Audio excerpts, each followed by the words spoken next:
बड़ा ताली बजा रहे थे, कार्यकर्ता का बली तुरते बली।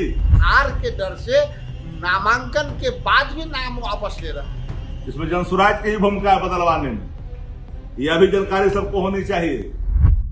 बिहार की राजनीतिक गलियारों में उस वक्त सरगर्मी तेज हो गई जब खबर आई कि अभिषेक कुमार बंटी अब बांकीपुर से चुनाव नहीं लड़ेंगे।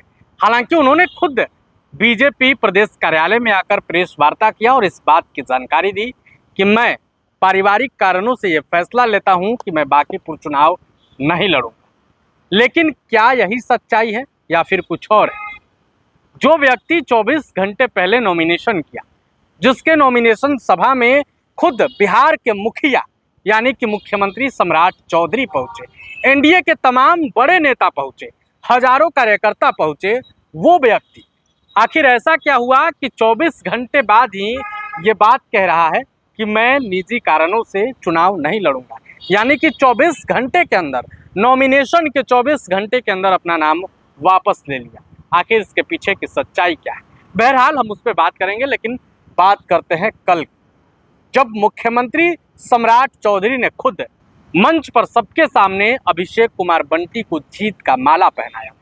आप उस तस्वीर को देखिए, किस तरीके से सम्राट चौधरी खुद जीत की माला अभिषेक कुमार बंटी को पहनाते नजर आ रहे हैं। वहीं दूसरी तरफ इस सभा के बाद हमने अभिषेक कुमार बंटी से बातचीत की, तब उन्होंने कहा था कि राष्ट्रीय अध्यक्ष के कामों को हमें आगे बढ़ाना है। उस बातचीत को भी सुनिए। बहुत अच्छा रहा, बहुत बढ़िया रहा। सम्राट चौधरी खुद आए थे आपके नामांकन सभा में शामिल होने के लिए।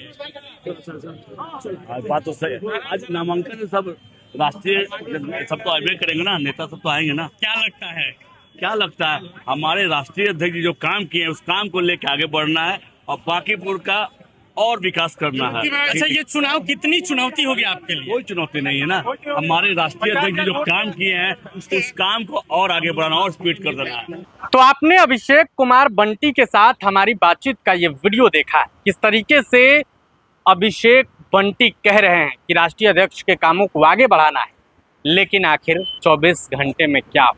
दूसरी तरफ विपक्ष का आरोप है कि दबाव बनाया गया। एक तरफ जहां जनसुराज के प्रवक्ता कह रहे हैं कि प्रशांत किशोर के डर से उन्होंने नाम वापस ले लिया है, दूसरी तरफ आरजेडी का भी बयान सामने आ गया है। आरजेडी के शक्ति यादव क्या कुछ कह रहे हैं, आप इस वीडियो में देखिए। बांकीपुर उपचुनाव में दिलचस्प जो तस्वीर है अब तो खुल गया। अब भारतीय जनता पार्टी ने अपना उम्मीदवार वापस ले लिया, कार्यकर्ता की बलि चढ़ा दी अभिषेक बंटी की। कार्यकर्ता निराश हो गए हैं।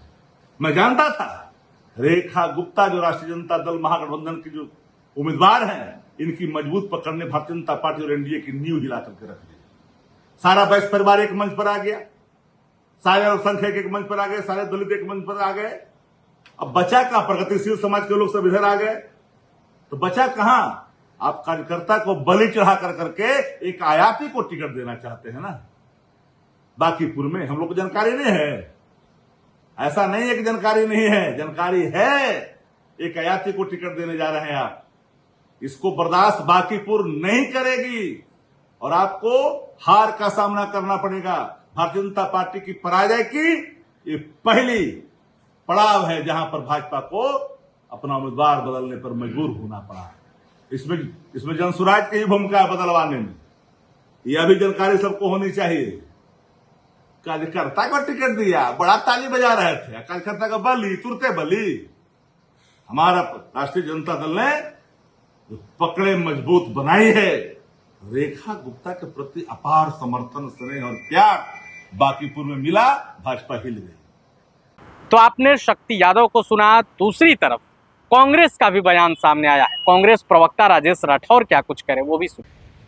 कुछ ही महीनों में बिहार में एनडीए और भारतीय जनता पार्टी की हालात इतना बद से बदतर हो गया है कि जिस सीट को भारतीय जनता पार्टी के राष्ट्रीय अध्यक्ष नितिन नवीन जी बांकीपुर सीट को खाली किए हैं, वहां उनके प्रत्याशी हार के डर से नामांकन के बाद भी नाम वापस ले रहे हैं, या फिर भारतीय जनता पार्टी और जेडीयू में इतना अंतरकला है, इतना द्वंद्व है, वो डिसीजन कर ही नहीं पाते कि उनका प्रत्याशी कौन जीत सकता है, लेकिन जनता समझ गई है कि एनडीए के पास ऐसा कोई प्रत्याशी नहीं है जो इंडिया गठबंधन के प्रत्याशी को हरा पाए।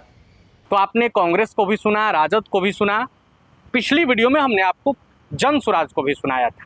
लेकिन आपको क्या लगता है कि आखिर इन 24 घंटों में क्या कुछ हुआ होगा? अपनी राय कमेंट बॉक्स में रखेंगे। वीडियो देखने के लिए आपका धन्यवाद। प्रभातखबर.com, विश्वास वही, रफ्तार नहीं।